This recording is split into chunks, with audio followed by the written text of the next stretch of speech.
18 दिन से इजरायल और हमास के बीच भीषण जंग की स्थिति है। जिस जंग की शुरुआत आतंकवादी संगठन हमास ने की थी, अब इजरायल उसे खत्म करने वाला है। गाजा में छिपे बैठे हमास का हुक्का पानी बंद हो चुका है।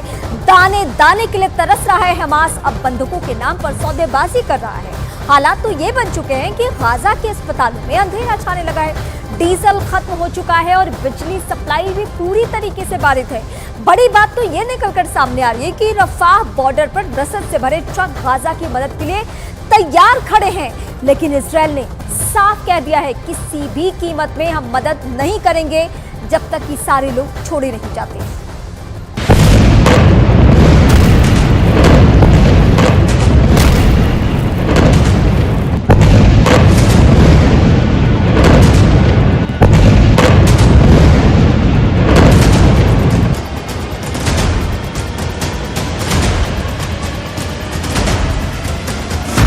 हमास तेल की एक एक बूंद के लिए तरस रहा है।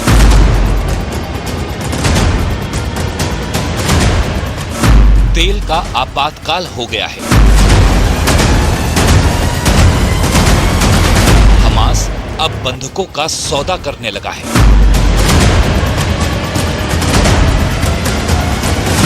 इजराइल ने हमास की हर शर्त मानने से इनकार कर दिया है।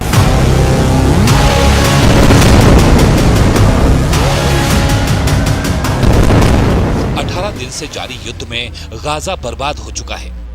गाजा के कब्रिस्तानों में लाशों का ढेर लगा है।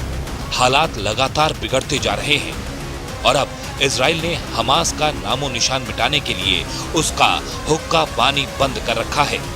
इजराइल के खिलाफ युद्ध शुरू करने वाले हमास की हेकड़ी पूरी तरह से निकल चुकी है।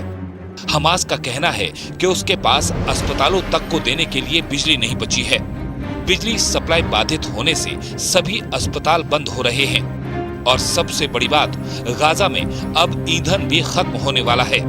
मतलब इजराइल से लोहा लेने की बात करने वाला हमास अब अंधेरे में डूबने वाला है, क्योंकि इजराइल ने साफ कर दिया है कि अगर हमास सभी बंधकों को रिहा भी कर देता है तो भी गाजा में ईंधन की सप्लाई नहीं होने दी जाएगी। दूसरी तरफ अमेरिका के राष्ट्रपति जो बाइडेन ने भी साफ कर दिया है कि बंधकों की रिहाई के बाद ही इजराइल हमास के बीच संघर्ष विराम के बारे में बात की जा सकती है। He was very, very interested in what we were doing to deal with some of the crises that we're facing, particularly in Israel this time around. And I laid out to him what the game plan was, how we thought we should be providing the kind of assistance to Israel that needed, and the Pope was across the board supportive of what we're doing. We should have a ceasefire. Not a ceasefire. We should have those hostages released, and then we can talk. मतलब Israel और America ने एकदम साफ कर दिया है कि पहले हमास को उन बंधकों को रिहा करना होगा जिन्हें वो अपनी ढाल बना रहा है। हालांकि हमास ये बात अच्छे से समझ चुका है कि उसकी सांसें तब तक ही हैं जब तक बंधक उसके कब्जे में है और वो बंधकों को ही अपना एग्जिट प्लान मानता है। हालांकि इस बीच खबर आई है कि हमास 50 ऐसे बंधकों को छोड़ने के लिए राजी हो गया है जिनके पास दोहरी नागरिकता है, लेकिन बाद में उसने सिर्फ 2 इजरायली बंधकों को ही रिहा किया, इस उम्मीद में कि गाजा पर हमले कम हो जाएंगे। लेकिन इजराइल ने ऐसा नहीं किया और 50 बंधकों को रिहा करने की बातचीत फेल हो गई। पश्चिमी मीडिया ने दावा किया कि हमास ने बंधकों को छोड़ने के एवज में गाजा में ईंधन सप्लाई की मांग की, लेकिन बात बनी नहीं तो बंधकों को छोड़ने से इनकार कर दिया। इससे पहले मानव हितों के लिए काम करने वाली अंतर्राष्ट्रीय संस्था द रेड क्रॉस ने दावा किया था कि हमास और इजराइल के बीच 50 बंधकों को छोड़ने की बात पर सहमति लगभग बन गई है और जल्द ही उन्हें हमास छोड़ने वाला है। हालांकि हमास ने उन 2 महिला बंधकों को रेड क्रॉस को सौंप दिया जिनकी रिहाई की पेशकश का दावा वो पहले भी कर चुका था। हमास का दावा है कि उसने दोनों इजरायली महिला बंधकों को स्वास्थ्य के आधार पर छोड़ा है, जिसका वीडियो भी हमास की तरफ से जारी किया गया। इजरायली मीडिया के मुताबिक दोनों महिलाएं तेल अवीव पहुंच चुकी हैं। हालांकि इस बीच इजराइल के प्राइम मिनिस्टर बेंयामिन नेतन्याहू ने एक बार फिर साफ कर दिया है कि वो इस बार हमास का खात्मा करने से पहले रुकेंगे नहीं। אנחנו פועלים יחד כאגרוף מחץ למטרה אחת, לחסל את החמאס.